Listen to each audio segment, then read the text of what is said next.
Inahaan sa gitumbok nga middleman sa Pamplona Massacre, di makatuo nga may kalambigitan ng iyang anak sa dugoong hitabo. Iya hinuong gibutyag nga nakatrabaho kaniadto sa mga Teves ang iyang anak, isip usa sa mga bodyguard.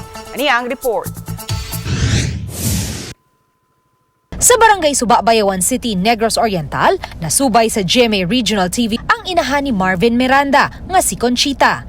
Matod ni Pamplona Mayor Janice Digamo, si Marvin Miranda ang gitumbok ni DOJ Secretary Jesus Crispin Remulla nga middleman sa kaso sa pagpatay sa iyang bana ni adtong Marso 4. Matod ni Conchita, lumad sila nga taga Barangay Villarreal apan dihang nag-edad na og 17 anyo si Marvin, nanrabaho na kini didto sa Iloilo sa usa ka furniture company.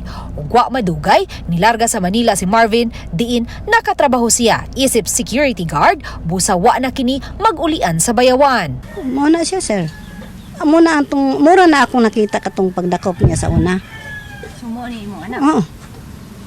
Muna siya. Sukad atong ingon gani nga nadakpan sa dito sa Katiklan. Sukad ato, wala na gud na siya nagpakita sa kuha. Wala na po siya tawag-tawag na. Dugang ni Conchita nga niadtong 2018 nakasulod si Marvin og trabaho sa mga Teves isip usa sa mga bodyguard nga nagbase didto sa Manila. Apan atul sa pandemya, miundang na kini pagtrabaho sa mga Teves. O di man gyud ko ma'am makatuo nga makahimong ako anak-anak ma'am.